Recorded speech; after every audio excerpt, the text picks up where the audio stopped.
like didn't it begin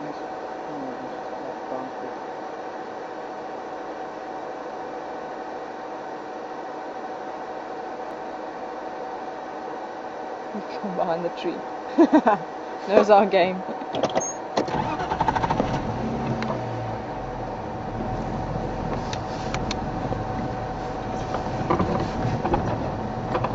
How often do you get to see the white-tailed mongoose, Herman? Not often, no. No. We had one called Mojo, maybe. It was chilling around here. That was quite relaxed. Just remember the winds coming in. Yeah, I'm just asking Herman how often I get a chance to see the white-tailed mongoose before I arrived. And apparently not very often. There was one that was fairly relaxed. Apparently nicknamed Mojo. Where did you say you used to chill out around? Around here? Yeah. I wonder if it's the same one. I'm going to just try and sneak around the back of this bush here. So I've seen maybe one since I've been here for the last 2.5 months now. Well, at least 3 months now. This is the first time I've seen one that's... Sorry, twice I've seen them. It's the first one that I've seen that's very relaxed. Go around the back here.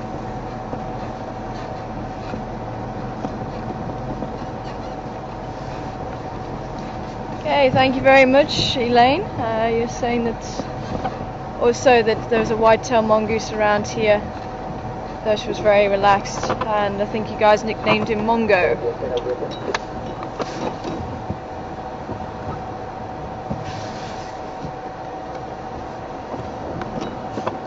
It's just to the left of the bushes.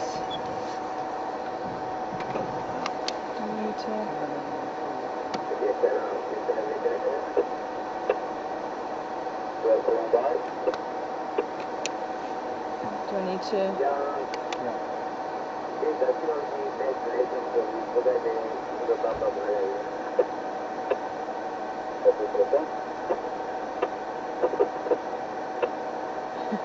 You see just that walking around, just putting the nose to the ground, trying to see if you can get a scent.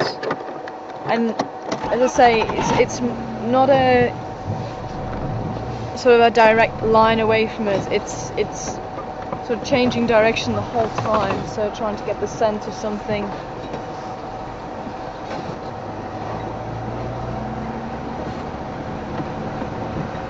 So definitely look like it got something back there.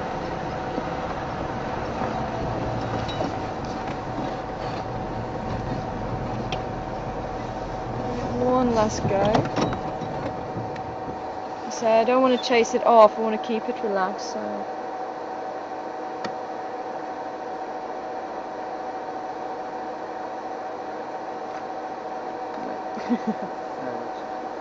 It's alright.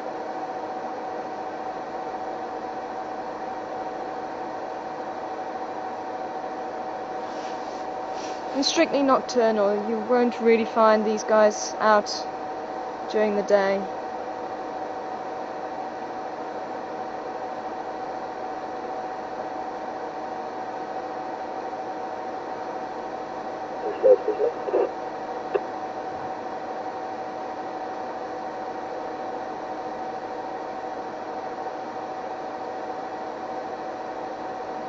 Mongoose have quite a funny way of marking their territory.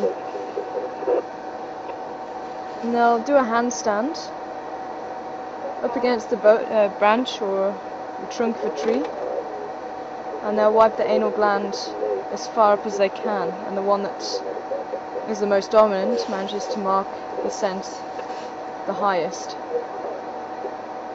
It's quite funny to actually see them doing it.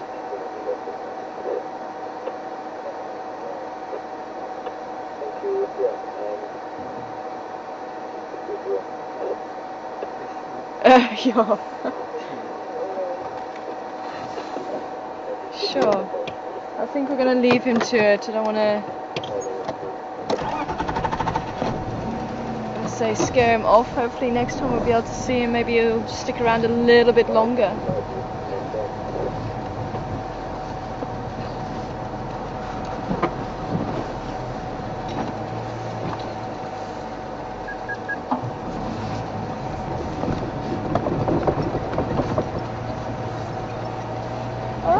it's nice to actually get them on film a little bit.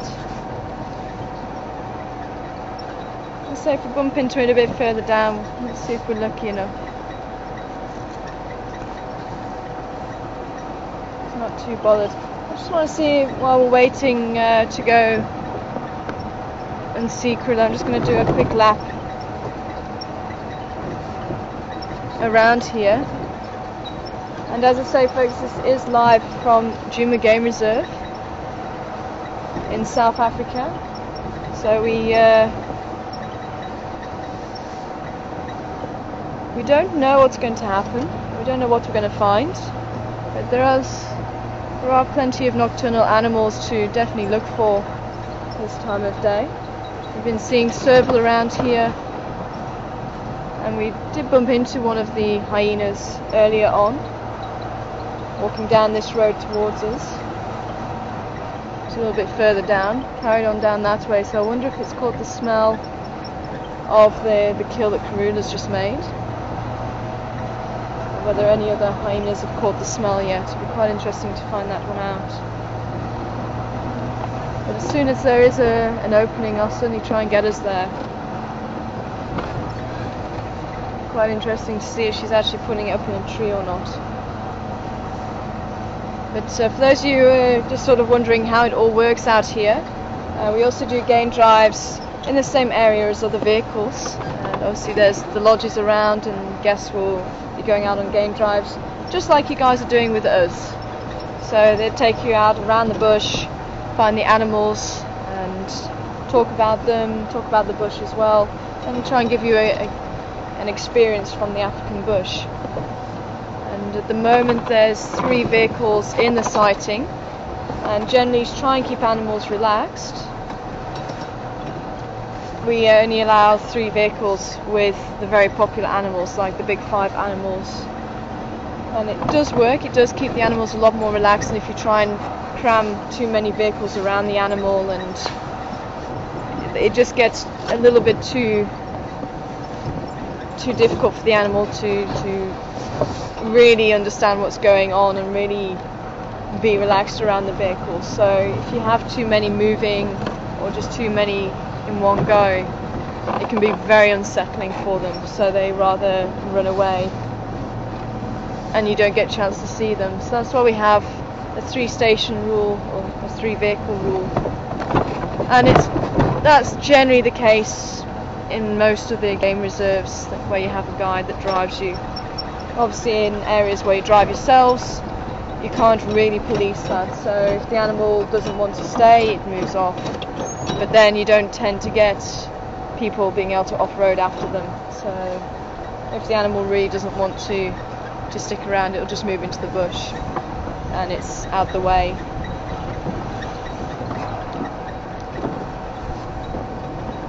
It looks like our mongoose has moved down somewhere down the middle of the plain there. So I'm going to head back up towards Zoe's Road and take it easy, maybe see if we can see some bush babies or something, so we're very close to the vicinity of where the action is, so as soon as someone pulls out and gives us a little bit of space, then we can pull straight in. I just want to see if Mishu's going to come back out here as well, whether he's going to just stay in the drainage line. It sounded like where he was heading.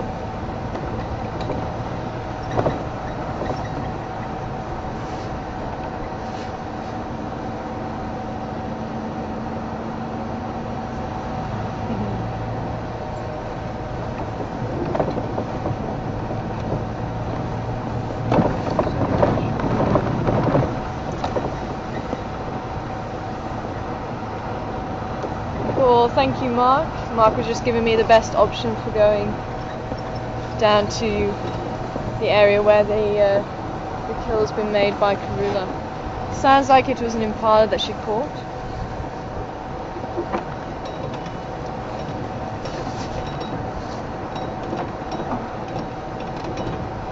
And if anybody's joining us for the first time and not understanding what the whole spotlight thing's about, this is what we use to try and look for the animals. We just look for the reflective layer in the back of the eye which helps them to see a lot more clearly in the dark. And it just, it's a layer of cells, shines back, or reflects the light back to the retina to try and increase the amount of light into the eye. And that shines up in our spotlights. And especially with the nocturnal animals, it shines up very, very brightly. So it helps us to see them. Sometimes you just see the body, but otherwise if they're just sitting there and look at you, you can see these two bright eyes shining back at you. And as soon as we find that, it's something interesting, then we swap over with the infrared light so that we don't change the behavior of the animal too much. Because the animals won't really see the infrared light.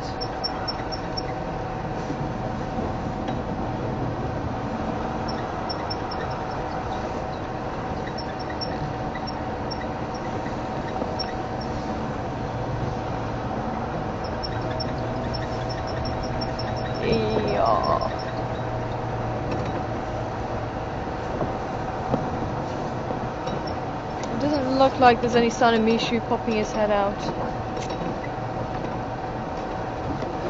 Come on, little boy, where are you?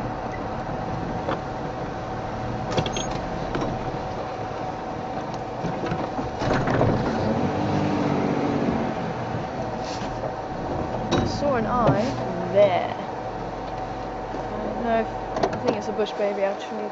And if you're going to be able to get it, it might be a little bit too far away. Can you see?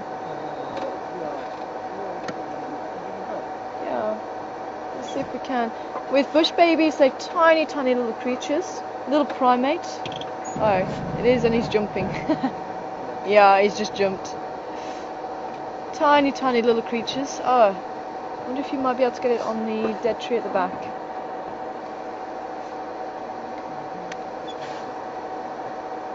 So he's jumping all over there. But they have huge, huge eyes. Yeah, it's just on the dead tree, so you need to go a bit further back than that. There, you've got the eye there.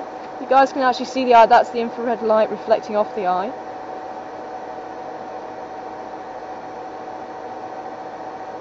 Very, very quick. But that's basically what we see in our spotlight.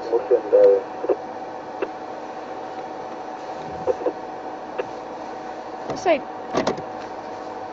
they're about, sort of the body is about that sort of size. I don't know if it's showing up. It's about that sort of size. With a long tail, bushy tail, big eyes. Very primitive primate.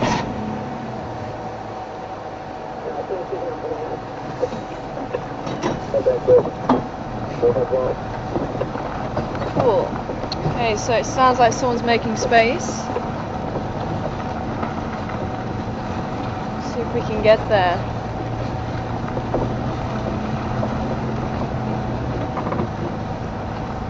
The bush babies can live as a small family. The youngsters will stay in a nest, maybe emerge a couple of weeks later. And they'll start eating tree gum. They actually quite enjoy eating a lot of the acacia gum. It's very, very sweet, especially the sweet thorn. And we actually used to eat it before we had refined sugars. But now we're so used to refined sugars, the gum that would normally have tasted sweet to us doesn't taste very sweet to us anymore. It used to be sold as Cape gum. But the monkeys and baboons and galagos or bush babies also really enjoy it. Standing by? Can I help you? Thank you, I'm on my way.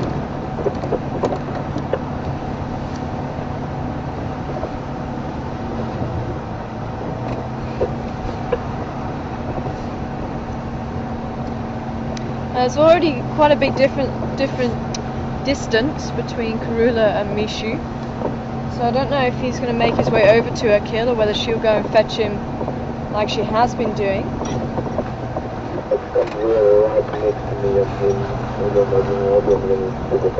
I was certainly going to give it a go. It's in the same area as the Styx Pride the other day, and we did have signal there, but I think we may just lose signal just for a short while getting to that area, because we have to go through this sandy patch open area.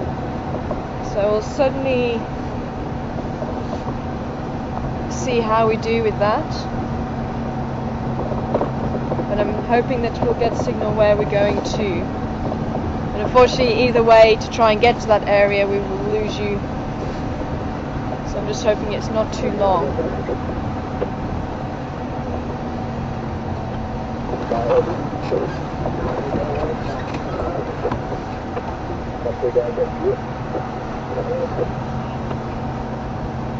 So I think the reason why we're seeing quite a few animals tonight is because it's not as cold as it has been. Last night was bitterly cold. It doesn't feel as bad tonight. Standing by. Voyatel access approaching Impala Road. Copy that. They still around? Yeah, sorry, just kidding. They're making around. She's got on the floor, she might take it upstream. She's trying to get the stomach comes across, so get this in the last one. Copy that. I'll be there in a couple of minutes.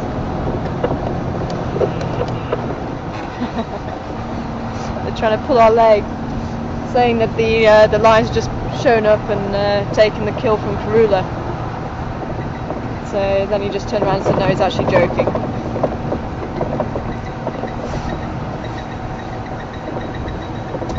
And I wonder where those lions are. Somebody did hear them about 12 o'clock last night apparently, around by the dam. Unsure of which pride or coalition. So if this looks a little bit quick, I'm sorry guys, just don't want to miss the action, just in case she does disappear into the bush.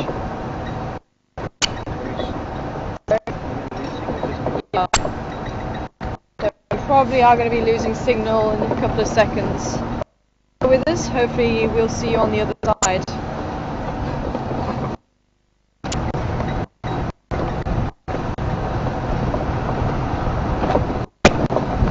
Oh wow, awesome. That's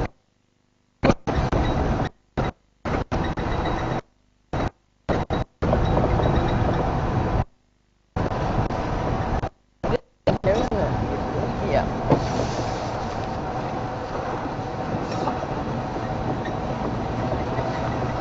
Awesome.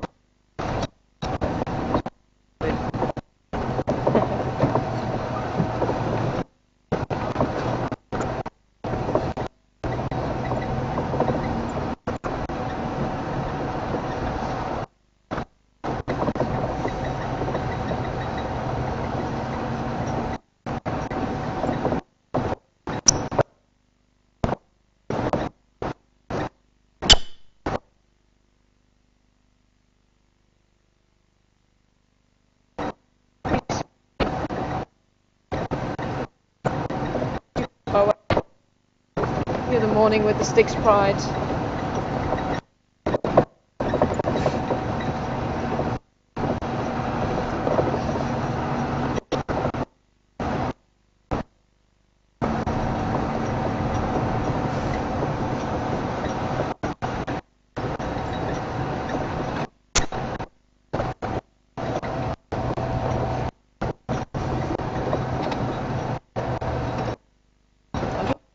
Of something. It's that wall smell. I don't know if there's something here. Sorry? Breaking up.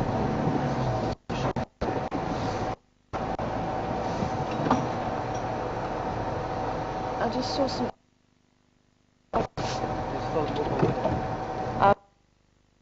Still a little bit. There. There's something there.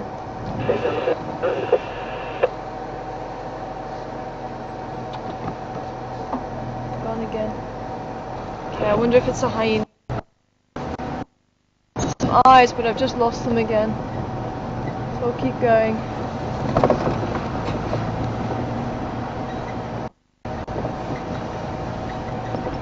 Just relay. Okay, I'm gonna relay for he's asking if he's holding on tight with my driving. Tell them because of this camera, really Okay.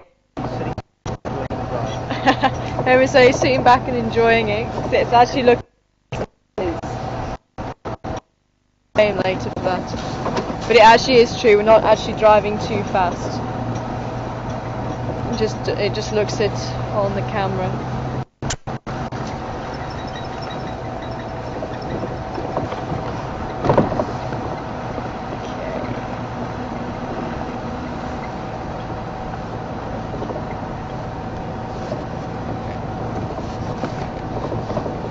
Johnny, I think it was Johnny with them. Confirm, are you with the Ingwe? Breaking up very badly. Confirm, was it yourself left with the Ingwe? With the Ingwe, yeah. The wind on your audience. Copy. Are you next to the Ndlela?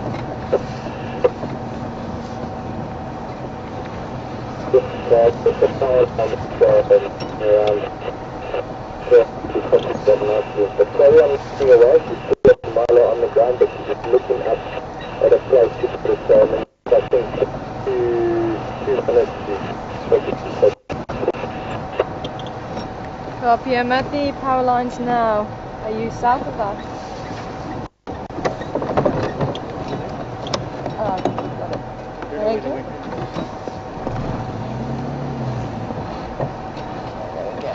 Just get rid of that.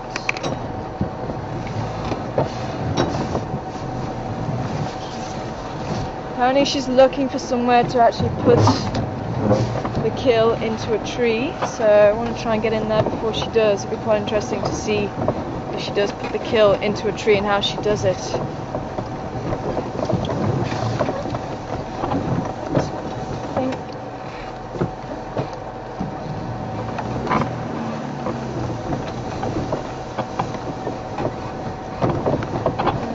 think around here might be a little bit better. So the 2 mile black lights come towards the back of my vehicle. You should have a nice view.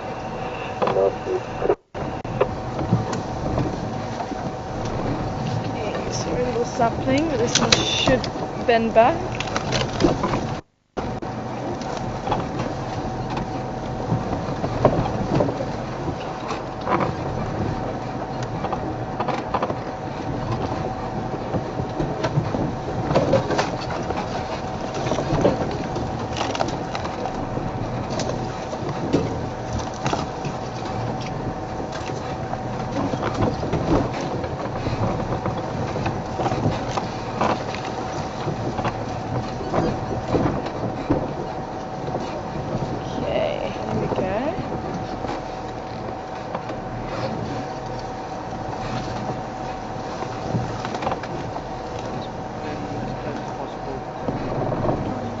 Yeah.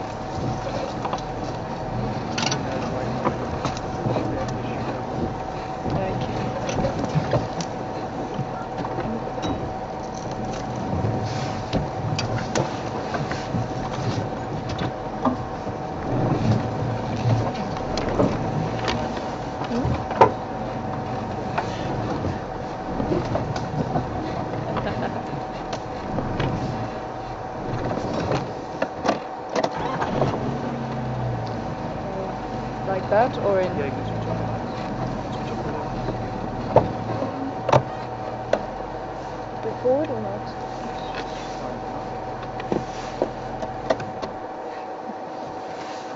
How is it?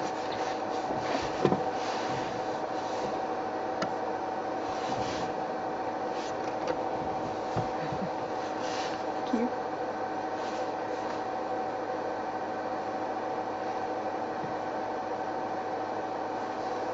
It does look like she's actually eating.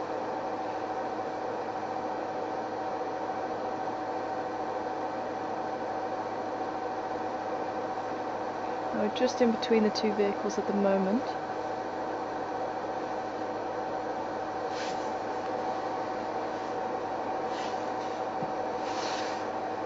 certainly see if she does move.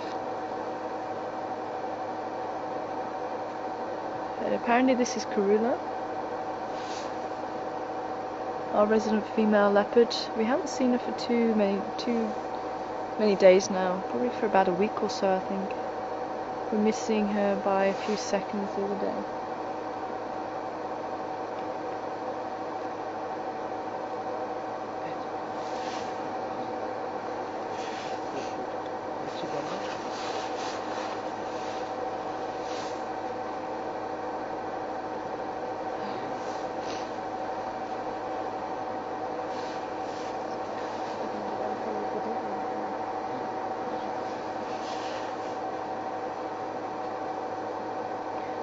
Just checking with Herman if he thinks we're going to get a better view camera wise the other side.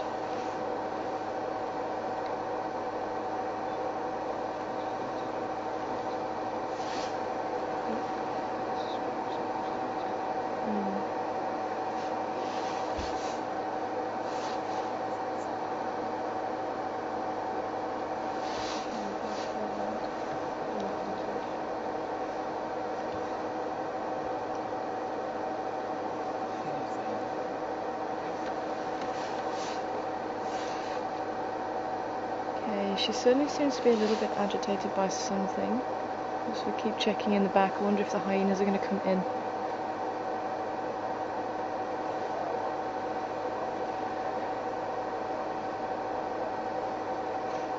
I think I might give it a go, hey? I think I might give it a go. I think, guys, I'm going to move just around the back of the vehicle that's next to us. So it looks like we should get a clear view, hopefully, of seeing her eating it. So bear with me, I'm going to see if I can move now. I'm going to move around.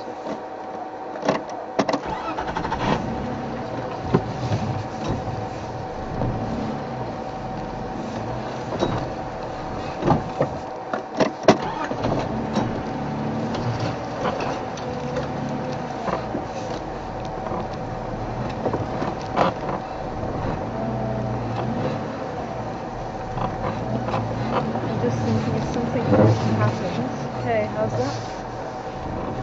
A bit more?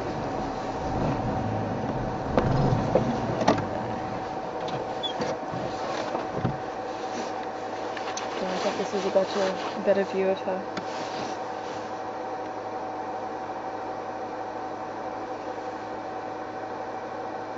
It is definitely Karula. Beautiful old lady. Well, not that old, 6 years old. And I do wonder if Mishu and Induna might make their way over to here. Although it was quite a distance, I don't think they would get the smell of it from here. She's all the way out by Impala Road where we had the Styx Pride the other day, and Mishu was just down by our camp on Voyatella Access.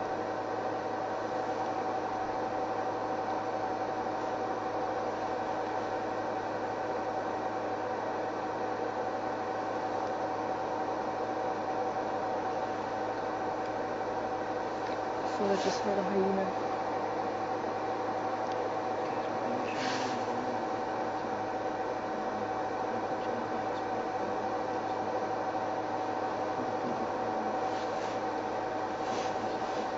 I just heard a hyena. It's difficult to say.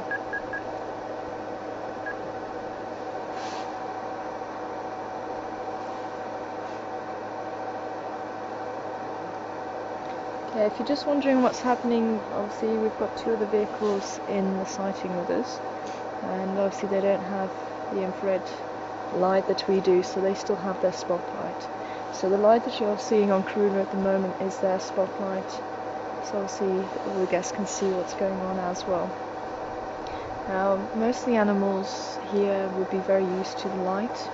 And you can see there's some camera flashes as well. So for animals like Karula, who's been used to seeing vehicles all of her life, and this is just the norm for her. So the spotlight shouldn't change her behaviour too much, but certainly for the white-tailed mongoose who we saw earlier, who doesn't get often doesn't get a chance to see vehicles very often, it can make a difference to their behaviour, but obviously it's just the exposure that they have to it.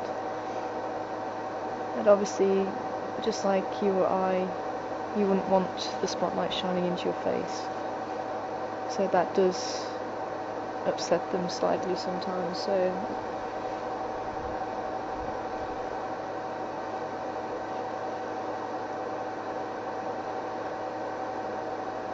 sort of, as you can see, I'm just shining on the body rather than on the eyes is the best way.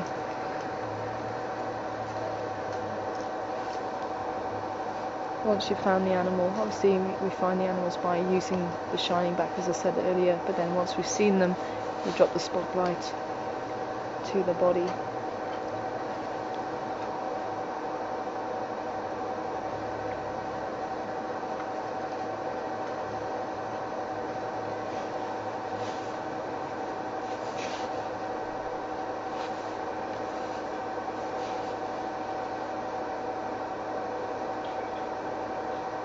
Now you may even see her licking the meat quite a lot, and again, if you've got a pet cat, think at how rough the tongue is, and that's just like a lion or a leopard. The tongue is very, very rough, and they'll lick the meat off the bone, loosen it off so it's easier to eat. And if you think about our thumbs, they also have the equivalent on their feet, a bit higher up, and they'll also use them to hold down a carcass to make it a little bit more easier to eat. And for those of you who are just joining us, just remember this is live. We've got a leopard who's just made a kill, and you are seeing this 100% live. So what we're seeing now, you are seeing in real time. We don't know what's going to happen. Looks like she's very nervous. Something is on its way. You can see she's quickly trying to eat what she can. But I wonder if it's one of her boys or whether it's hyena. She's definitely looking out for something.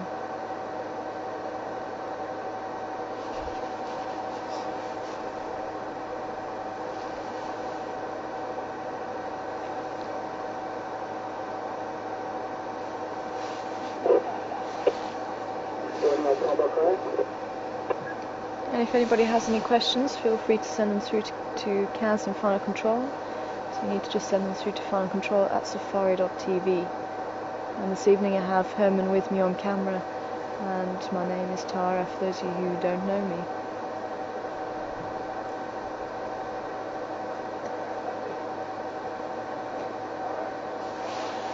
Cheers, bro. Thank you so much.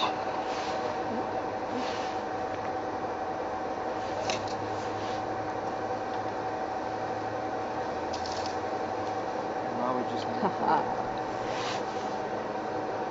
And the beauty of you joining us live this evening is I'm sure you guys have got access to your kitchens. I'll just say thanks to Johnny. Thanks a lot, Johnny.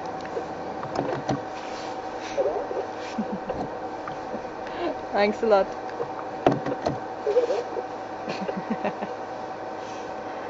So they have to go back now and eat. But we can stay here with Karula and watch her eat.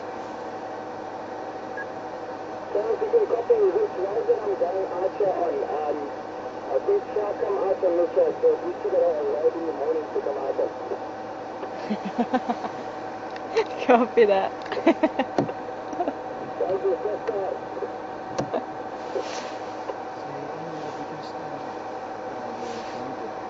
Yeah, we can move around.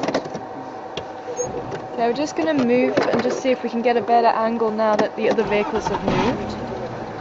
So I'm just going to see if I can stand where Johnny was sitting and just see if we can get the best possible view. It looks like there may be one other vehicle joining us. So we'll try and move before he gets in. But now you can see that the infrared light just here. Do you want me to move forward a little bit more? Yeah, it looks like she is going to try and move the kill into the tree, but you can see there's no light on her now. This is purely our infrared light. And believe me, I can just about make out the kill, but I can't make out Karula now with the light from the moon. It's quite eerie. Okay, I'm just going to answer the radio quickly. Standing by. Stopping you 2 hours. You with England? That's affirmative. It looks like she's going to try and put it up into a Schlachland now. I'm not stopping you, but I've started that you with service today. Talk to you later. Copy that. Okay, Mark, I missed tower. See you better out. Okay. We'll do that. No, but I'm driving in the register. Oh, me too.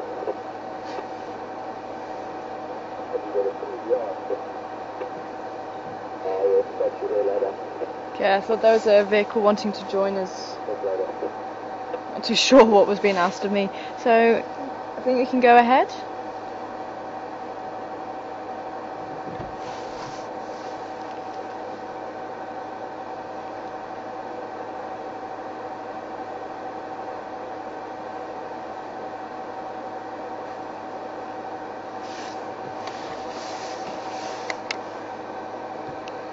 Okay, good evening, Brian. It's good to hear you're joining us this evening. I hope you're enjoying Karula and having joining her with her dinner. And you'd just like to know how long it'll be before she has to kill again. Well, she's about 60 kilos. That Impala's probably about 50 kilos. And I'd say on average they'd need to take in sort of roughly a day, maybe 3 to 4 kilos. So if she manages to eat all of this, she'll probably stash it in a tree. Looks like that's what she's going to try and do now. She's filled her belly, and now she's going to take it up into a tree to stop anything else from getting it. She'll keep that for a few days. So I'd probably say if she stores it and manages to eat everything from it, I don't think she'll need to hunt for at least a week. It just depends on if she loses it. If she loses it now, if something comes along and takes it, and she's only had a small proportion, she probably will need to hunt in the next couple of days or so.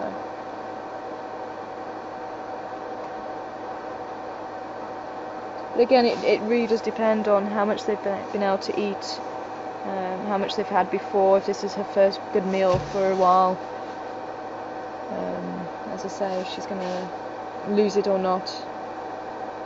And she tends to have a habit, and the boys have picked up on it as well, she tends to have a habit of not treeing it too often. And she does seem to lose her kills quite a lot from what I've seen. She's lost more than what I've seen her keep. Although Indunas seems to have helped her with that one as well. He likes to move it around when it is in a tree and then drop it. I'm just wondering, I might just see if I can move into another position, because I think we might just lose her if she climbs up this side of the tree. I'm just going to go this side of the branch, I think. Let's see if we can just watch her.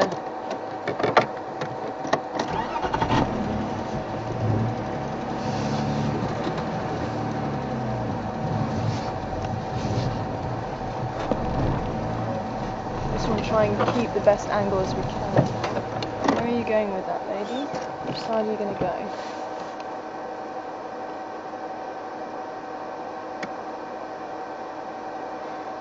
There you go, you can see it actually digging a claw into the meat there. Try and hold it down and rip bits off now. And they tend to eat through the softest part, so either the belly or the anus is where they'll go through. So that's why you're actually seeing some of the innards coming out. So she's obviously gone from the back end. And that's why you quite often see the upper part of the animal still in the tree later on. And again, that's one of the differences between the leopard and the cheetah. Remember, cheetah, they are designed for speed, so they won't be able to put a dead animal into a tree. They're not designed to do it. They're designed purely for the type of hunting that they do. So there's no way they'll be able to climb a tree with a carcass and put it into a tree. Leopards, on the other hand, are built for it. And that's obviously because they're solitary, generally solitary unless they have kittens, or cubs, should I say. So they need to have a way of protecting their kill from all the other predators in the area. And that's how they do it, is to climb the tree and put the kill in the tree. But just looking at this tree that she seems to have picked, it's really going to be quite a battle for her to get it up there. There's not any fairly low lying branches that she can stop halfway and have a rest. And I must admit, I've never seen a leopard put a kill in a tree, so I'm quite interested in seeing how she's going to do this.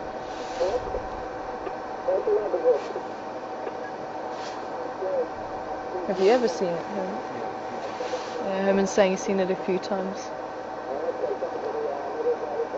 Remember, that's why they've got such a powerful neck. Because obviously they're going to have to drag that animal up the tree with them. So they need to have very strong muscles.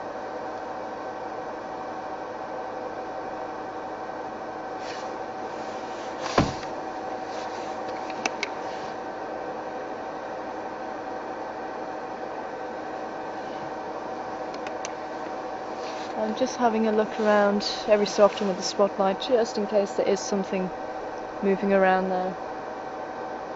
But she did keep looking over her shoulder in that direction.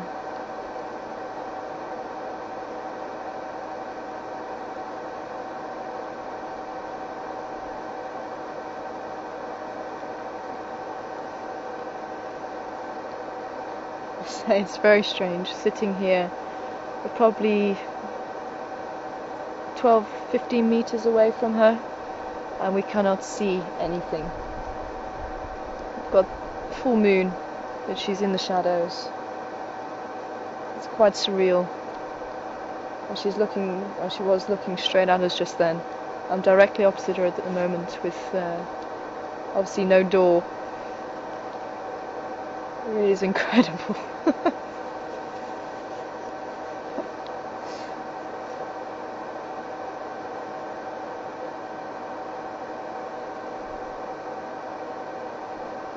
Hi Randy, I hope you're well. And you're asking, will Karula bring in the boys to the kill if they're around? As I say, we saw Mishu just by camp, literally just as we closed down, and we were changing the cameras over. So I think he's a little bit far away to have heard or be able to smell or know that there's a kill here.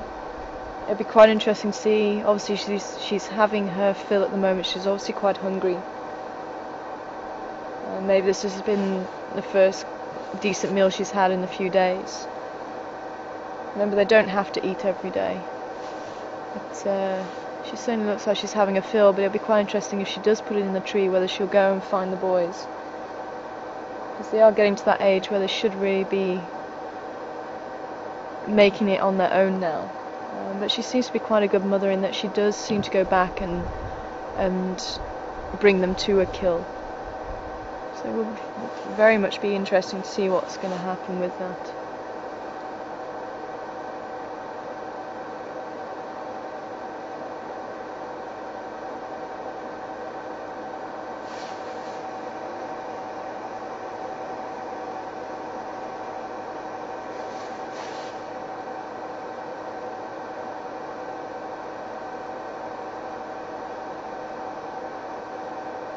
Hi Em. Welcome aboard Jigger this evening, and apparently this is your first time on board, so very, very welcome to you. And you'd just like to know how we find our way around in the dark with obviously minimal light. Do we have a tracker or someone telling us which way to go? And I'm still getting used to the area, I must admit. I've been here about 3 months, and believe me, it does look very different in the dark to the day. But you do get used to your area, and I am actually sort of knowing where I am in the dark now as well as the light. It takes a couple of times to drive around in the dark. I've got Herman with me as well. He knows this area very, very well. But obviously we have the headlights. When you're coming into a sighting, you have to have your headlights to watch out, because at the moment we're actually not on the road, we're actually off-road. I've got a vague idea where the road is, so it's going to be quite fun getting out of here and getting our bearings again, because that sometimes kind of happen. I've been in sightings in my other reserve that I worked at where I got completely disorientated, and we went into a sighting and trying to get back out again, We had to take a completely different route because the other vehicles that were in the sighting had blocked the way out, and it was quite thick bush. And where we popped out, I don't know how on earth we popped out where we did, but we did, and it was sort of quite disorientating. But it does help to know the area very, very well. And yeah, as I say, it is helping. We've got the moon, so we're actually seeing a lot more of the bush than what we would without the moon. And there's some nights where it is completely pitch black and you cannot see anything. It's quite incredible. At least I can kind of vaguely see a shadow in the area where Karula is.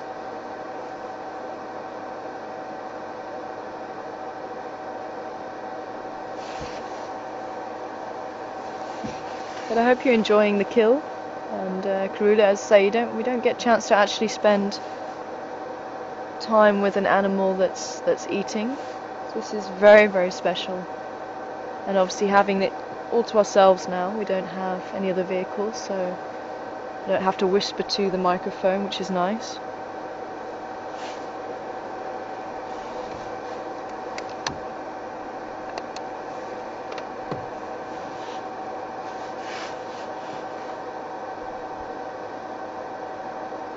And for those of you who are viewing for the first time, just like Em, if you have a look on Karula's head when she puts her head up, she has a very characteristic W-O-W in between her eyes, and that's how you can differentiate Karula from other leopard. And that's how we nearly saw it then. We need to look this way. And even on the shoulders, there'll be different patterns to other leopards. Every leopard has an individual, unique spot pattern. And obviously further down the body you go, you can see those rosettes coming out quite nicely. Again, a difference between cheetah and leopards. Leopards have the rosettes and the cheetah have the black spots. Obviously cheetah more, you'll find them during the day, moving around during the day, and leopard more at night, but it's not a strict rule. As I say, we see the faces quite a lot, so we tend to pick out features on the face to try and ID the leopards here. But even on the shoulders, quite a nice area. I noticed the other day Induna's got an F on his left shoulder.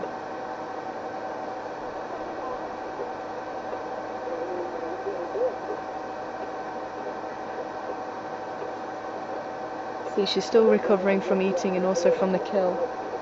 So it literally has been made about 20 minutes, half an hour ago.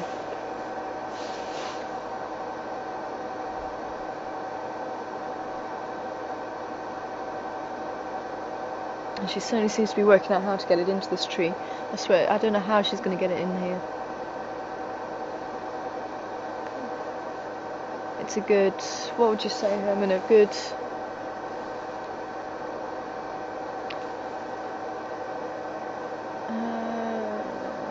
be 2, 3, at least 3.5 meters before the first branch, if not 4, yeah, about 3.5.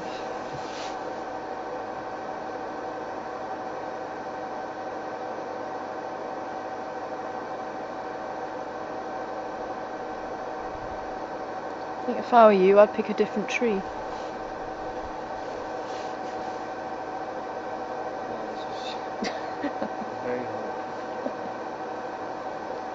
And leopards have been known to drag kills up to 1 kilometre away from where they made the kill. And it does sort of open up that, and I remember someone asking a while ago, do leopards have their favourite trees to put the kills in? And as I say, I still don't know, I still haven't seen enough kills in trees. It would be quite interesting to obviously follow Karula as much as possible and try and see where she does stash the kills when she does, to see if there are particular trees that she prefers. I know on my very first drive here there was a tree on cheetah cut pine that was used, and it'd be quite interesting if she makes a kill in that area whether she'll use that same tree.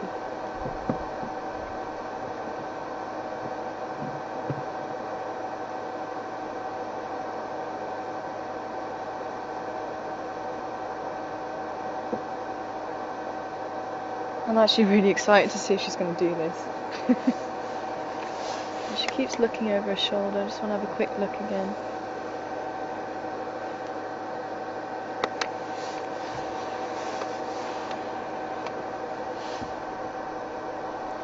And if anybody's wondering why she isn't attacking us, she has a meat there. There's no reason for her to attack us at all. We're not threatening her. We're not trying to get too close to her kill. So as long as we don't threaten her and drive too close, then again there's no reason for her to attack us.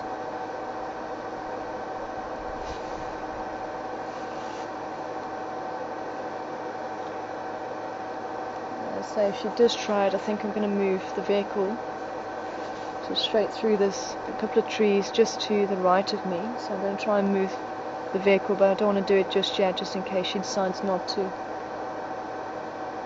I'll stay with the best view as much as I can for you. Yeah, and if she does something like that.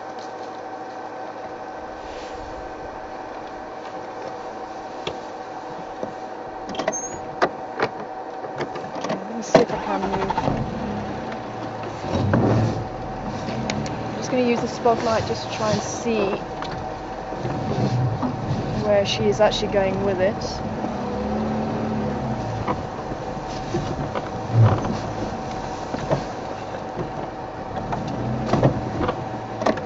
Can you see through that?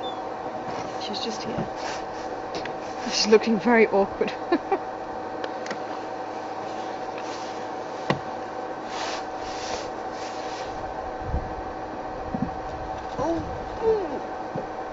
Yeah, that's gotta hurt.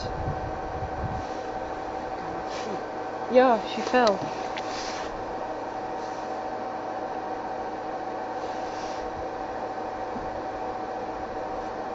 Oh, she's still there. Sure. She stopped moving then. Don't do that. There was a moment there I actually thought that she'd fell awkwardly.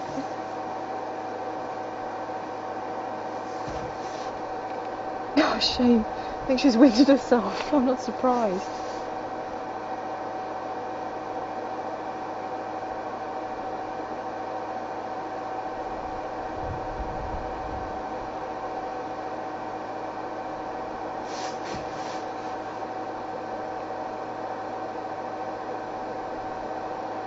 The same with Karula. She's actually quite a small leopard. I'd say she's definitely around the 40 mark.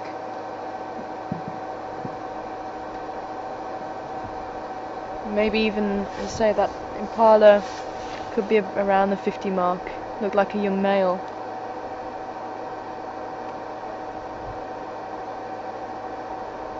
So you can see why they would battle.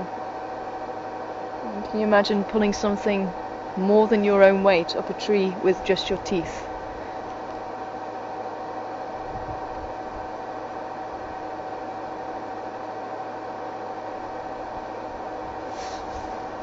She's got it probably about a metre off the ground now. If that. But it's still too low to the ground. If hyenas come, she'll lose it.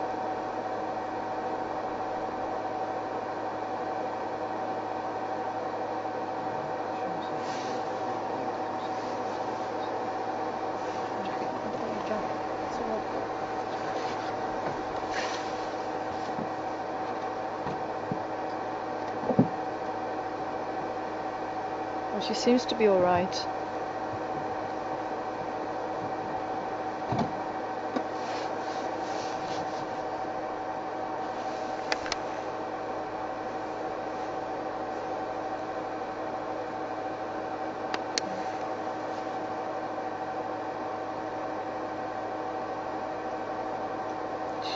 Oh, Look at that. that is incredible.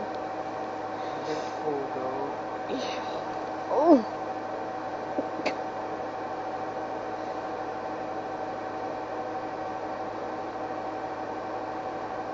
Yesterday.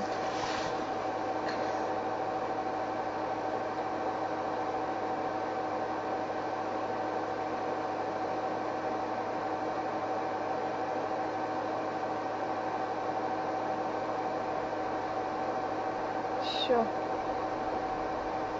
And if anybody is joining us, wondering what on earth is going on, we are 100% live here in Juma Game Reserve with our resident female leopard, trying to put her kill that she made roughly about 3/4 of an hour ago, maybe even an hour ago now, into the tree.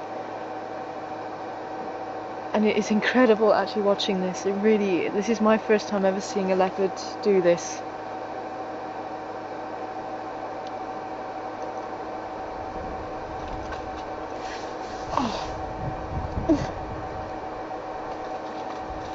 Sure, she's actually just leaped up there. Oh my word, look at that.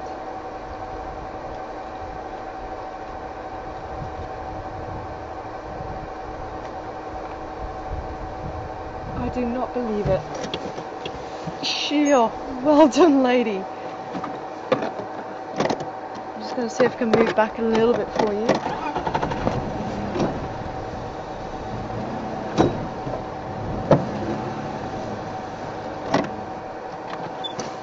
Look at that.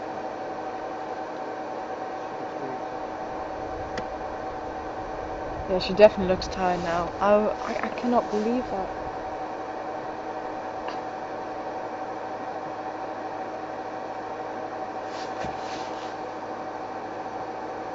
I think she can't believe it either. She's almost looking back going, did I actually do that? That is incredible. Yeah, I think so, right?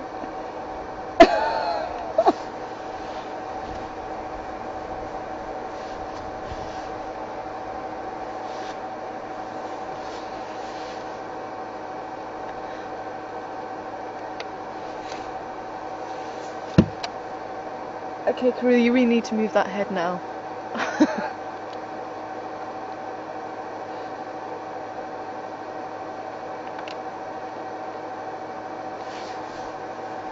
Well, I hope everyone's giving her a round of applause, hey? She really does deserve that, my word. Look at the strength. Almost on tiptoes as she's trying to maneuver it further along the branch. As if she's deciding that there's a better place, just a hook or something, just to drop it over. But obviously where she's got it gripped around the neck is the easiest way so that the body can move in between the legs. Obviously the legs will sort of fold back rather than fight against her, and obviously that's exactly what she needs.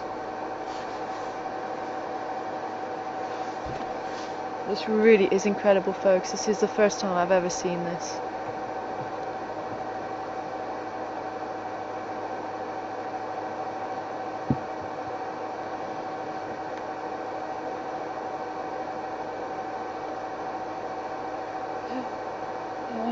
You're gonna drop it.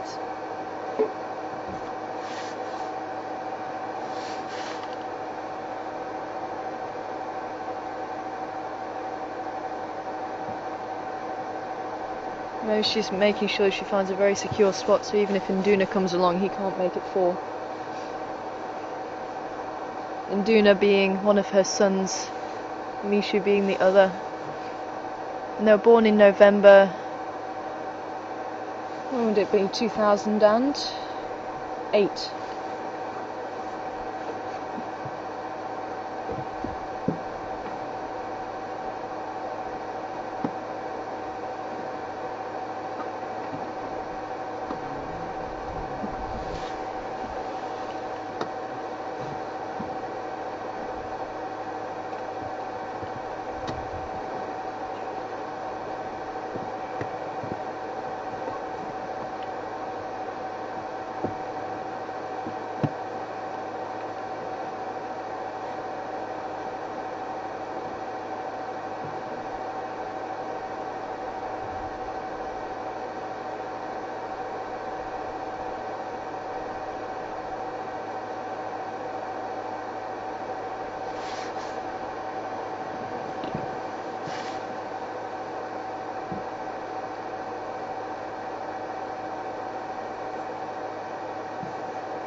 If there is any viewers that can just correct me if I am wrong, I'm sure it's November, but I could be wrong.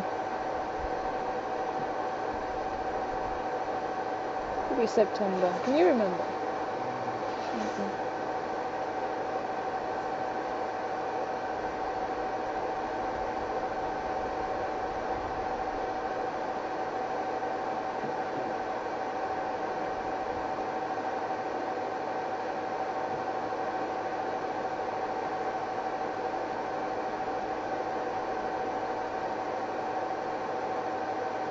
Because they should really be coming up to 18 months.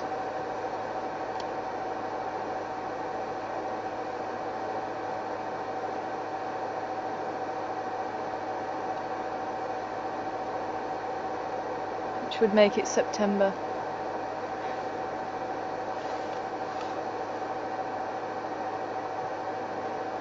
I'm just so relieved to see that she's alright. She didn't hurt herself in that tumble.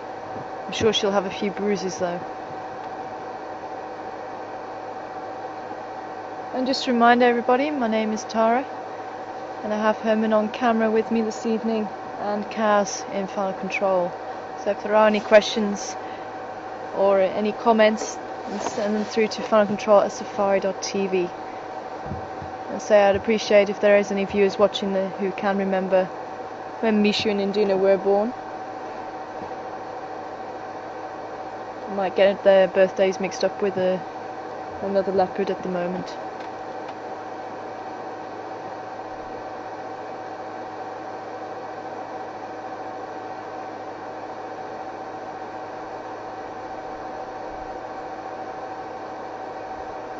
And you can see that wow pattern just between her eyes that I was talking about earlier to try and ID her.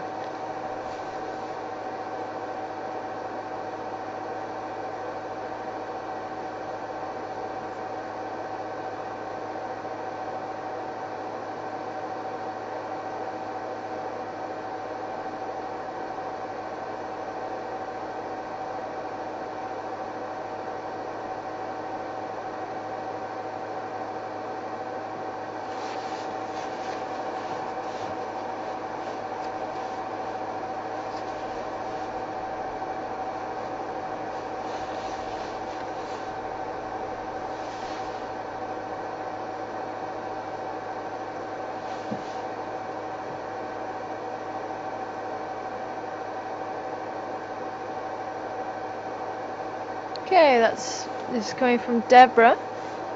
And Deborah, you'd just like to know, well, you've heard that animals who have died don't have eye shine, but the impala had eye shine. Was it from the infrared? Well, it's possibly because it's still fairly fresh, that the cells are still there. The eyes haven't had a chance to glaze over yet, and the cells start to disintegrate, so that's possibly why there's still some eye shine there. And probably in the next hour or so it's not going to be there anymore. I'm not too sure how long a time period. I must admit that's the first time I've heard of it, but it does make sense, because obviously the eyes do disintegrate fairly quickly because they're mostly water. And quite often, especially if you have a kill like this, quite often birds will actually come and eat the eyes and things like that later on, so they don't actually have a chance to stay in the body too long. No, it's not a very nice thought, especially crows. Crows like that sort of thing. So yeah, I think it's probably just because it's such a fresh kill, that's why we were seeing the eye shine there.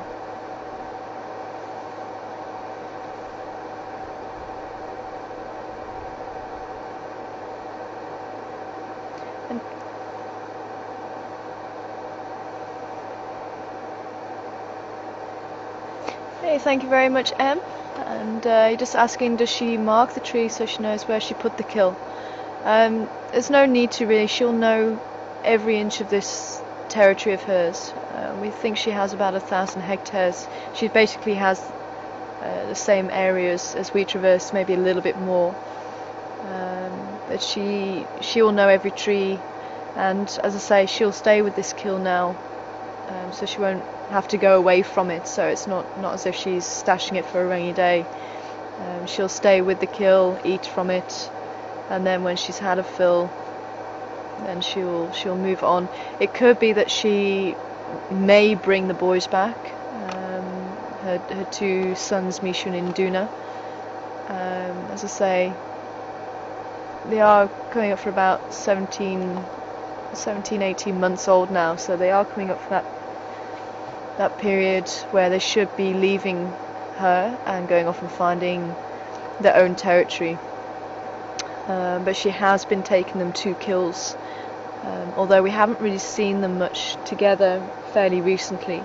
So I think she is getting to that stage where she is sort of letting them be on their own. But if she does go to find them, she will know where she put the carcass in the tree.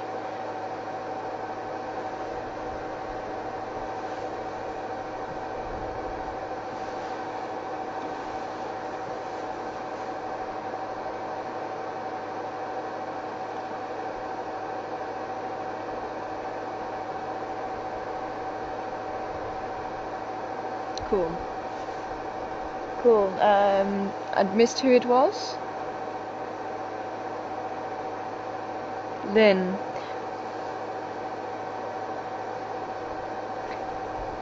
Hi, Lynn from Canada. And Carol.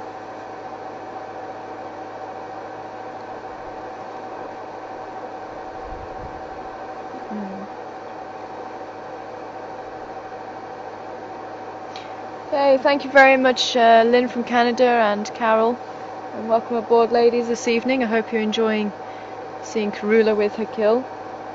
And just coming back to me on the birth dates, or possible birth dates for Mishun and Duna, saying around November 2008, and I think, Carol, you said, was it January 2009, was that right, Alex? 11th of January 2009. So it's difficult to get an accurate birth date, so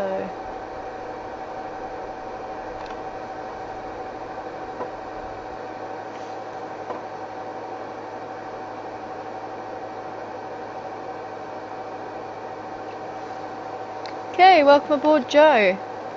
And you're asking Joel. Sorry, Joel. Welcome aboard, Joel. And you're asking, why don't the lions come after the kill? If Karula hadn't have put a kill in the tree, and they were in the area, and they either caught the scent of it or even heard it if they were that close, then they probably would have come in and stolen the kill. Lions are very opportunistic, and they'll also take kills from hyenas. And sadly, that's where there's been a very big negative impact on hyenas, because it's always been thought that hyenas stole kills from lions, but actually hyenas do very well with their own kills, and quite often lions will come and steal their kill, and what they used to catch on the documentaries was the hyena trying to take the kill back. I wonder why she's coming down.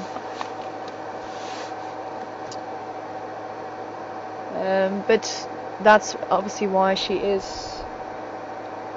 I think there is something in the area. That's why she was so concerned to get the kill up into the tree once she'd eaten a part of it.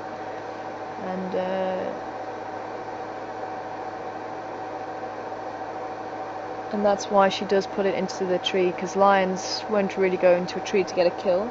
I have seen lions climb, but a tree like this I think they would struggle with, and that's obviously one of the reasons why she's put it in there, because we have had lions in the vicinity the last couple of days. So she's obviously taking all those precautions.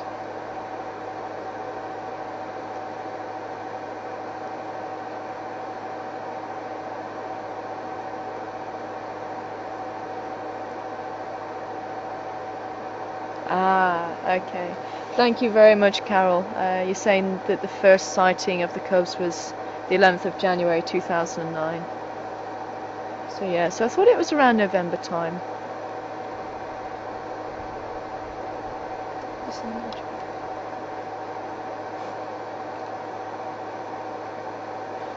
So I'd put them at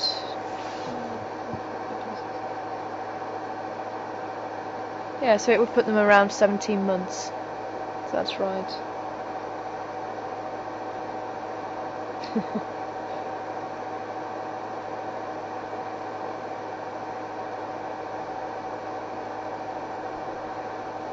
This is definitely one of the jewels of Juma. She's such a beautiful cat and so relaxed. An extremely good mother. Sorry? Oh yeah, I wonder, maybe that's why she's going. Let's see if we can see what it is that she's doing now.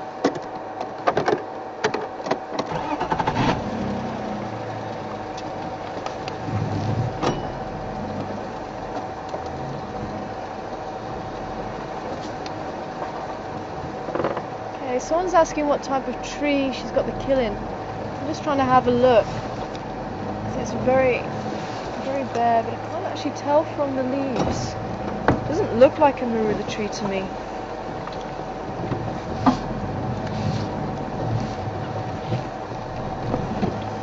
So I'm not too sure about this one.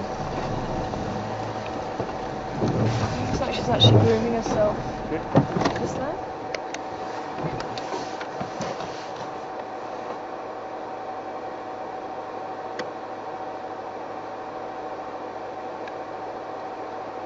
Yeah, I'm not entirely sure.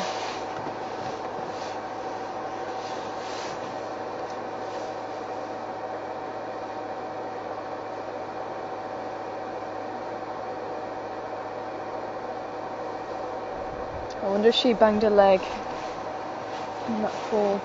For those of you if you missed it, she actually, as she was trying to put the kill up into the tree, as she was trying to climb up the first time, she actually fell, and she fell quite, I couldn't see, but it looked like she caught her paw on one of the branches, and I wonder if she banged her leg. I'll see if she keeps going back to that area. But she looks alright. I mean, she looks like she's not broken anything. Just looks a little bit stiff.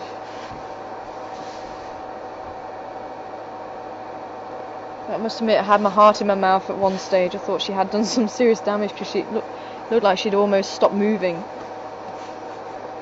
giving us a heart attack.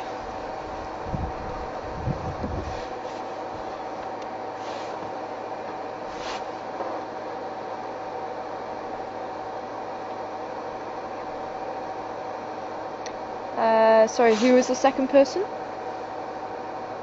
Laurie. Hi. Louise and Linda. Hi ladies, welcome on board.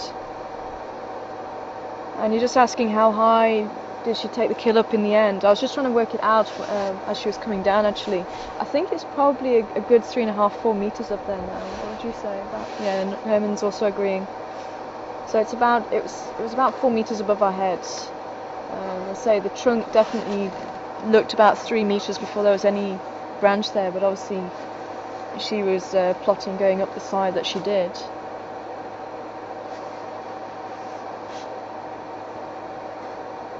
I say this leopard is quite a small leopard, possibly dwarfed by her having cubs at a very young age. Possibly it stunted her growth. But she was, I must admit, when I first saw her, I was quite shocked at how small she was. I think she is weighing in around the 40 kilo mark, so at the latter end of a leopard size. And as I say, that impala, I mean, she's obviously eaten some of it, so it's probably not weighing in as much as what it was, but I'd say certainly, if not equaling her weight, certainly a little bit more when it was alive, maybe about 50 kilos. 40 or, yeah, about 40 kilos. 40, 45, 50 kilos. So even just having her eat part of it, I don't think it would have done too much to change the weight. Just changing it from one body to another.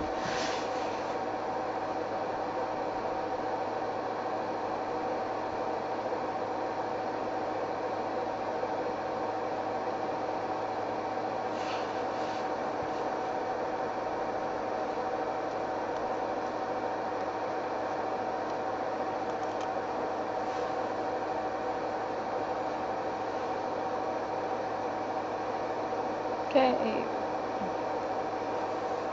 Okay, welcome aboard, Rob and Brian. And just asking, how easy will it be to find it in the morning? Will we be able to come back in the morning? Obviously with it being stored in the tree now, is it going to be there for a couple of days? And there's certainly, as long as it stays in the tree, as long as Induna doesn't get his paws on it and moves it out the tree, it should stay here for a couple of days. So the likelihood of the leopard being in this area is very, very great, whether she's in the tree sleeping with it. Unless she goes to get the boys, she should really stick around. So the likelihood of trying to find her tomorrow is very, very good. And as I say, as long as it stays up there, probably in the next couple of days she'll still be around. So it'd be quite interesting to see if she does go to get the boys.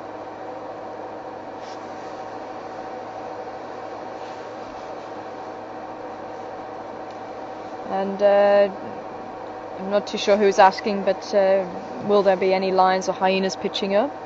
Quite possibly, especially hyenas. They've got a very good sense of smell, able to locate the kills. And obviously vultures in the morning, or battaliers and tawny eels. So if they get wind of it, if they see it or see hyenas, they may follow the hyenas in. And she may have other company. I mean, we've actually followed a hyena where Krula was. We actually followed a hyena from quarantine area, and she'd actually had a kill in a tree, in the marula tree, a little bit off the road. But there was no way we could have seen it unless we followed this hyena in, and it caught the scent and followed that scent in, and sure enough, there was Krula with a kill in the tree. So they're very good at finding the kills. Lions, depends on how hungry they are. If they're hungry enough, they may come and sit and put pressure on her. So yeah, it just really depends on who's in the area and what they've eaten and that sort of thing.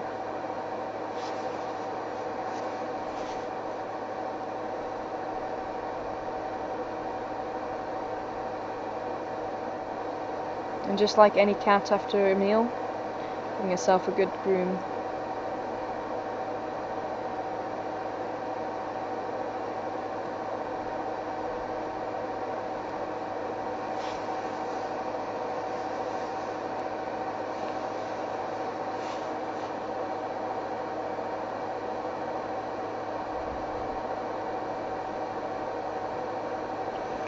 Okay, hi Ellen from the USA. And Ellen, you're just asking if she did have something broken or an injury, would we have been able to intervene? Obviously it is very difficult for animal lovers to see animals with injuries, but unfortunately what you've got to remember is this is the wild, and unfortunately injuries do happen and animals do have to be able to cope with it. And I know it sounds harsh, and I must admit, I for one, I don't like seeing animals suffering or in pain, but you always have to remember this is the wild, and just because we're seeing these animals, it doesn't mean to say there's an animal that's got an injury 10 times worse that we're not seeing.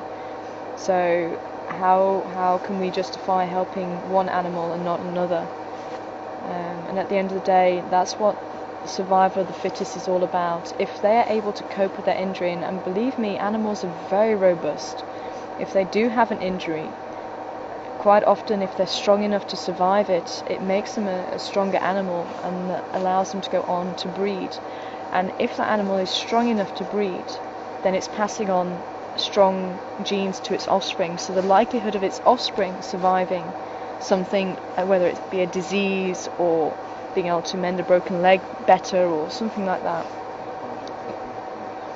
As their branches breaking. Okay.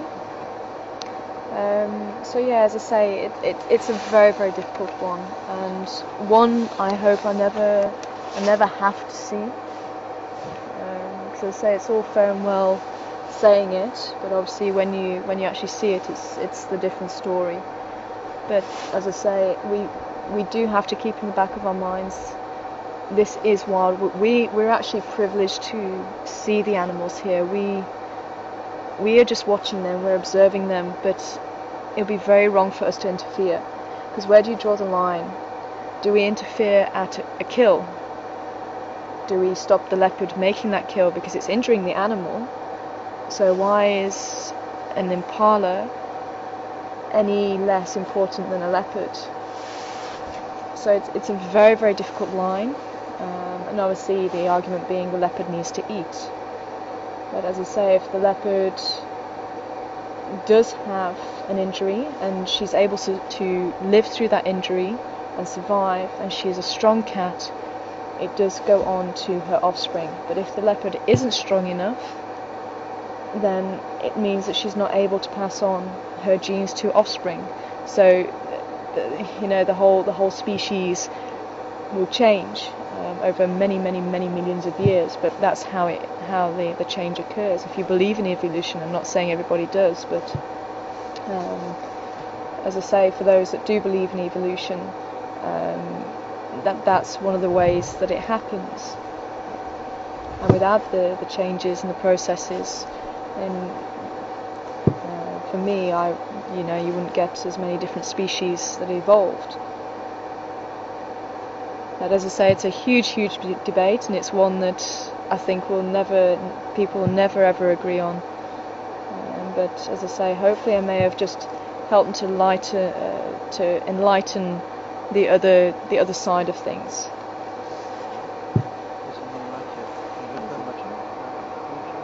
Okay.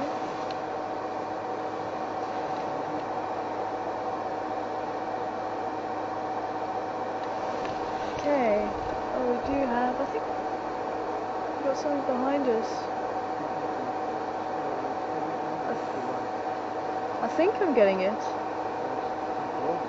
Yeah, it looks like. I think we've got some elephants joining us. It's all happening tonight, hey? Have you got her? She's pouring. Now this could be quite interesting because I've heard something about them burying parts of a carcass. So it'd be quite interesting to see if she's going to do that. No, she's not going to do that. But it'd be quite nice to see what if these are elephants. I think it is an elephant. It's at the back. She doesn't seem to be too bothered. What are you doing?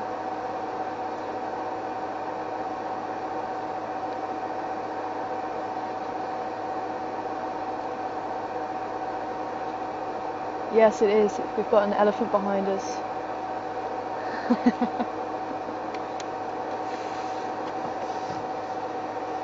Now I can just about see the elephant by moonlight. I'm not wanting to put the spotlight on it now that I've found it. She seems to be completely oblivious to the fact that there is an elephant behind us. I'm just wondering whether she is going to scent mark or something.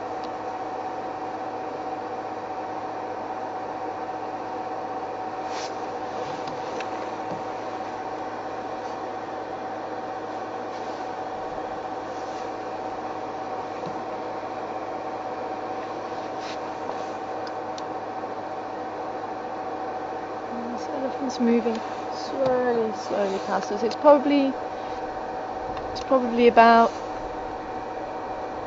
50 meters away.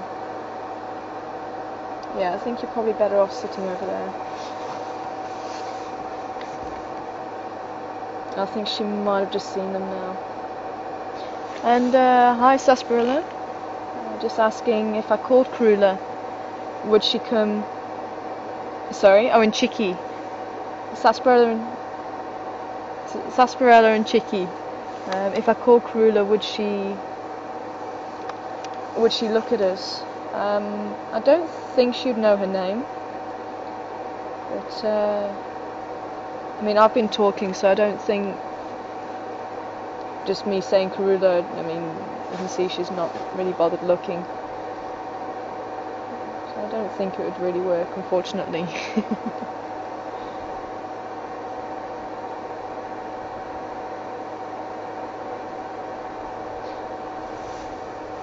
Okay, we've got some interest from the elephants behind us. I'd love to actually see what they're going to do.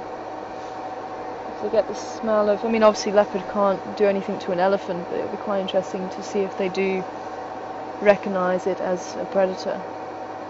These lions obviously would be, I know they don't like lions, they do react to lions. Okay, Herman's saying that he's seen elephant chase away leopard. I just want to see how many we've got around here. Looks like it's just a fairly small herd at the moment. I'm trying to determine the way the wind's blowing because I don't think they even realise that there is a leopard here at the moment. We've got all lights off. The way you're seeing the leopard is through our infrared camera or infrared light. So all that they've got to see is the moon, and especially elephants, the eyesight is not brilliant. I think actually the wind's blowing from the elephants down to the leopard.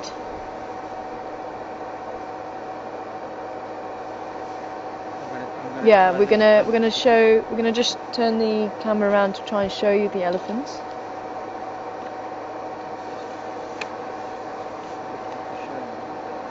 Yeah, we're just gonna have to swing the light right around.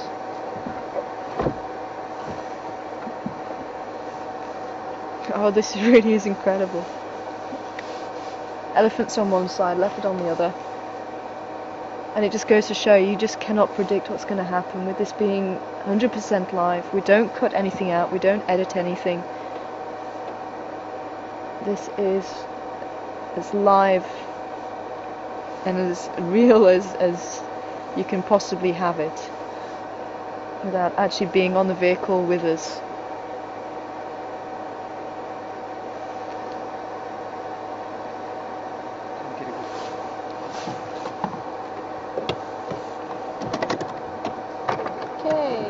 I'm going to try and move forward. I'm just hoping I'm not going to disturb the elephants too much. Okay, is forward good? You're going to turn your whole nose around. Oh, am I? The way we're standing. Where is she? Is she on me? Oh, she's there. Yeah.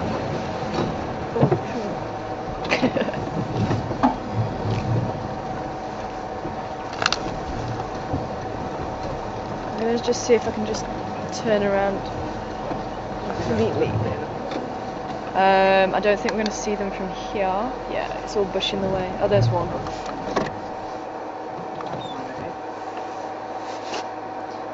Okay, was it Julie? Julie from Florida. Welcome on board, Julie. Judy, sorry, Judy. And you'd just like to know whereabouts are we with Karula and the elephants. And we just, where would it be? About east of Impala Road, just in between Impala Plains and Voyatella Access. And there's actually power lines that run through just where we had the Six Pride a couple of days ago, and it's in the same sort of spot, which is just on the opposite side of the road. Actually, I think she's very near to where I went off-road first of all to try and look for the lions.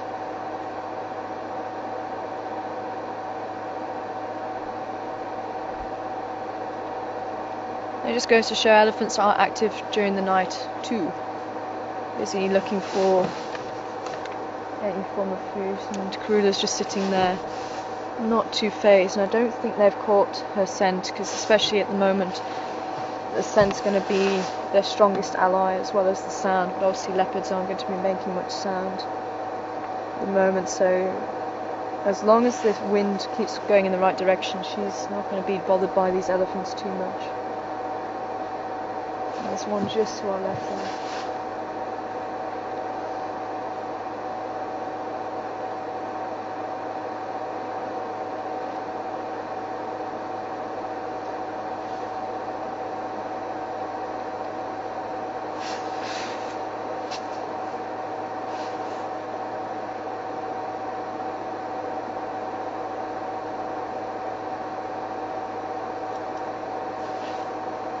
What a night drive this evening, eh? Starting off with a white-tailed mongoose, having a leopard with a kill and putting it in a tree, and not just any leopard, Karula herself, our resident female leopard, who we've not been seeing too much for the last week. And now an elephant herd decided to come and join us. And I think our closest elephant now is probably about 15 meters, so we've got about 15-20 meters behind us is Karula sitting on the termite mound underneath the tree where she's put her kill, and just in front of us, about 15 meters away, we've got the elephants.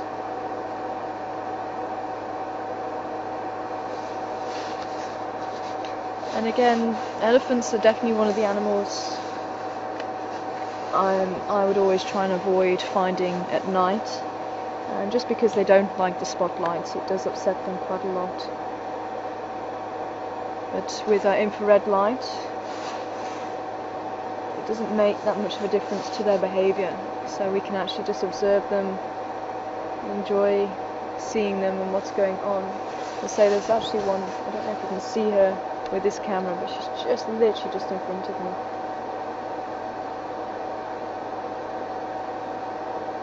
And just switch cameras, she moves.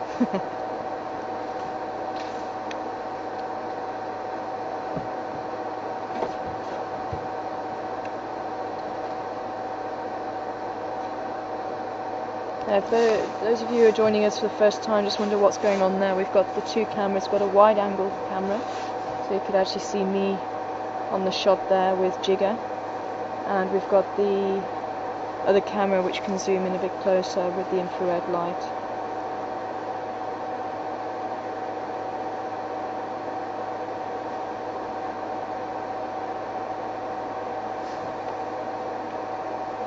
Now I don't want to give Karula's position away, so I'm not. I just have a quick check every so often to see if she is still there. I'm not sort of shining on her like we would do with the infrared light.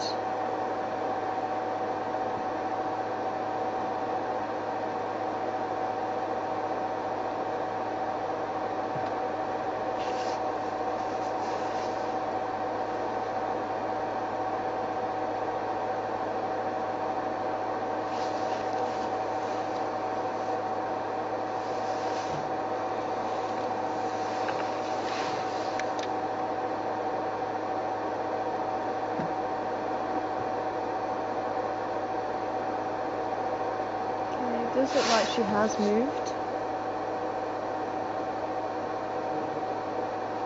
I'm not too sure where she's moved to, but I'm not surprised with these elephants being here if you say that you've seen a reaction from them before.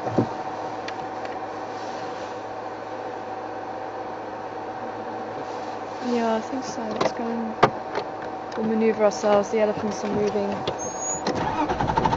slowly moving through. I think they're just a small herd.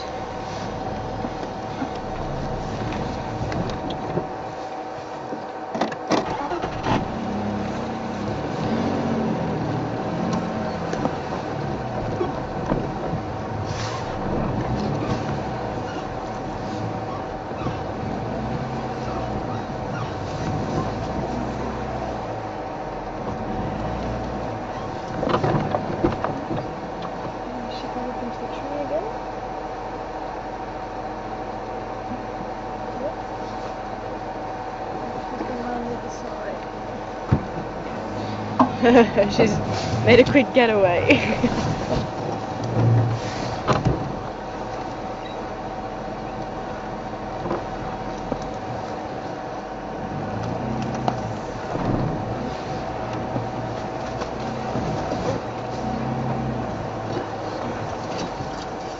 Okay, we're just busy looking for Karula. I'm trying to get a shot of the kill in the tree. I wonder where she's gone. Yeah, oh, beautiful. And Herman's joining me on camera this evening. And myself, Tara, on night drive with you, presenting. And we've now got Alex in file control. So if there's any questions you'd like to ask, remember this is live. Got about 10 minutes left of drive, and wow, what a drive it's been. It really has been incredible, as I say. If there are any questions, you just need to send them through to funnelcontrol@safari.tv.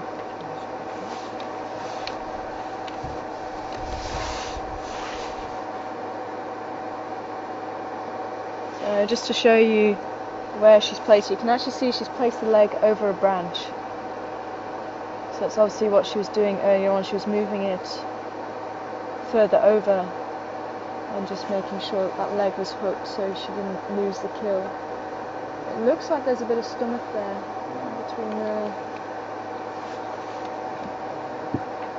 in between the tree. There's a little bit of the stomach by the looks of it.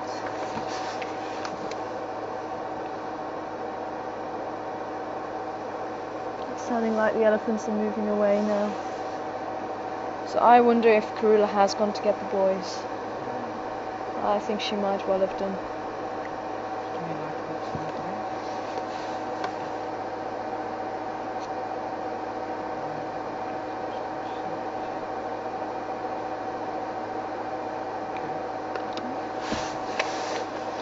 I'm not showing up too well.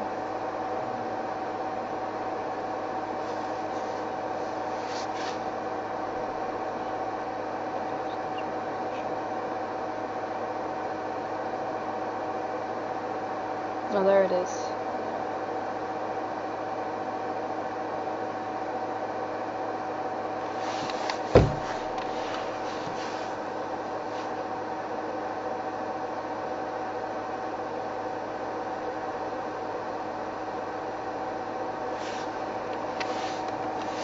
Well, it looks like Karula has gone. So if it was purely just to get away from the elephants, she would have gone up into the tree for sure. But I think she may have gone to get the boys. Oh, we've got an elephant still looking at us.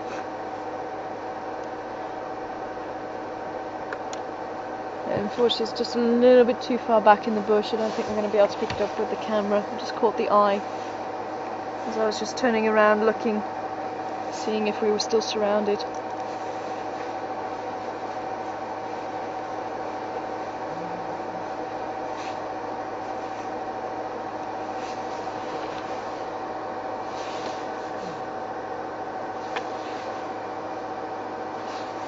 Okay, well, I think what I'll probably do is just head out for the last 5 minutes, head back out onto the road, because I wonder if she may even use the road to catch up with them. Unless we can manoeuvre to see the elephants a little bit better for the last 5 minutes.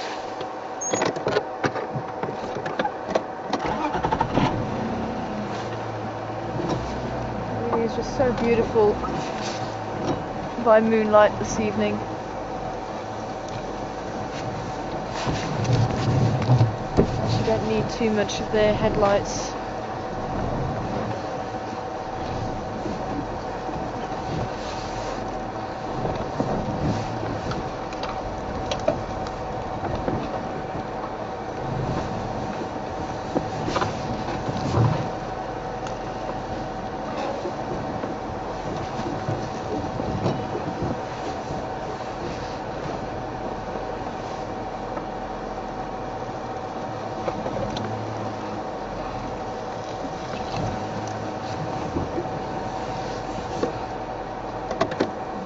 Use my spotlight. I think there is one just to our right here. Let me just see. Nope, it's a bush.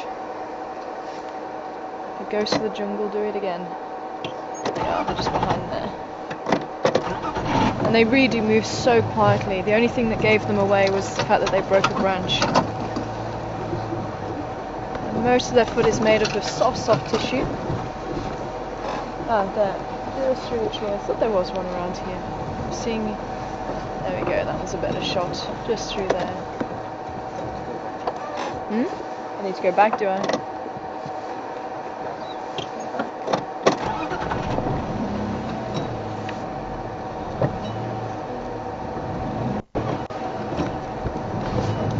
Just there? Or a bit more?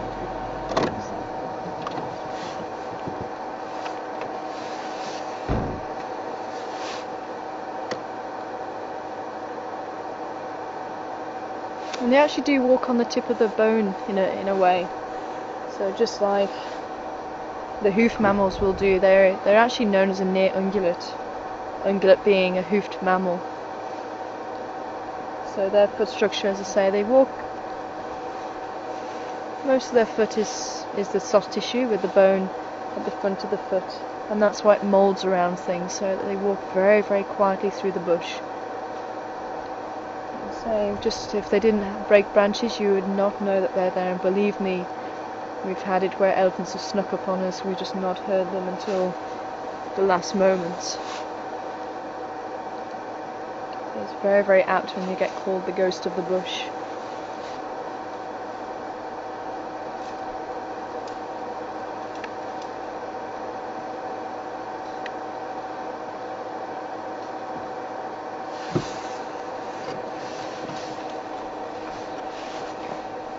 And this little one's probably about 10 meters away from us.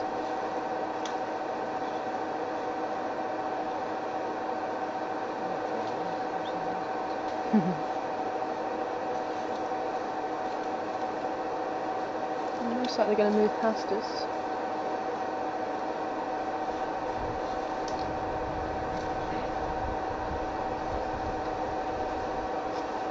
Hey lady. Wind has just changed. I can smell them now. Sorry.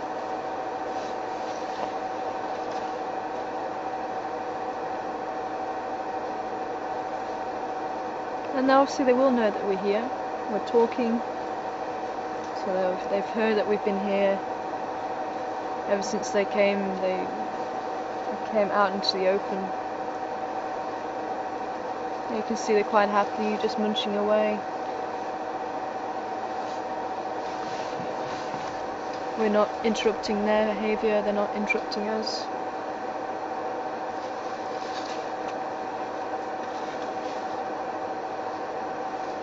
Okay guys, unfortunately we have come to the end of the night safari.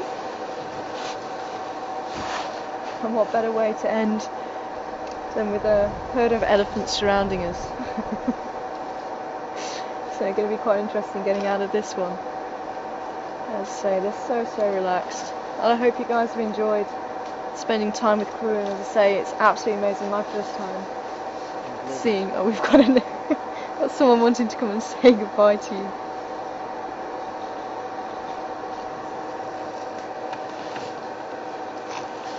Hey little one.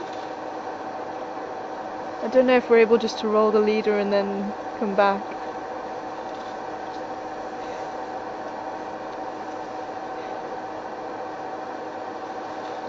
Hey little one.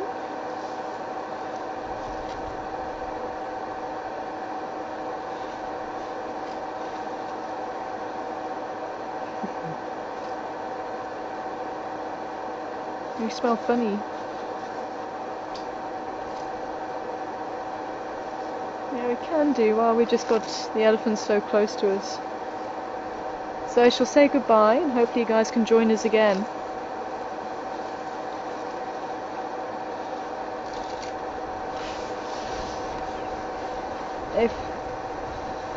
Sorry. So I'll quickly say goodbye and hopefully you'll be able to join us again in a couple of seconds.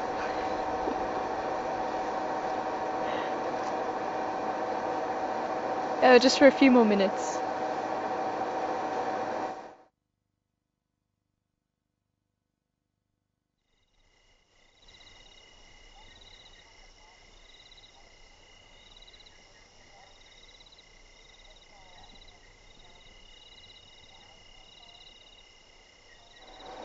Okay, welcome back guys. Sorry, it's just having the elephants so close. I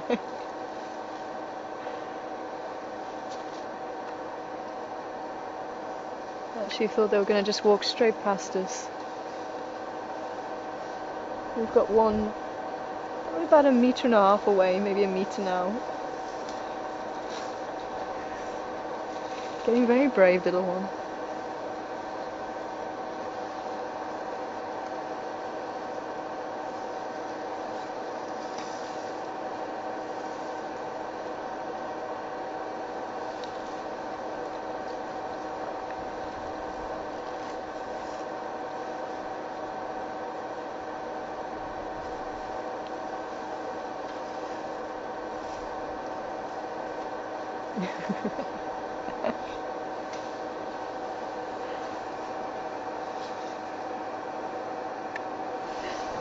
With the herd, actually, they're just moving off now, so I think we're going to leave them in peace. As I say, that was just too special not to stay with.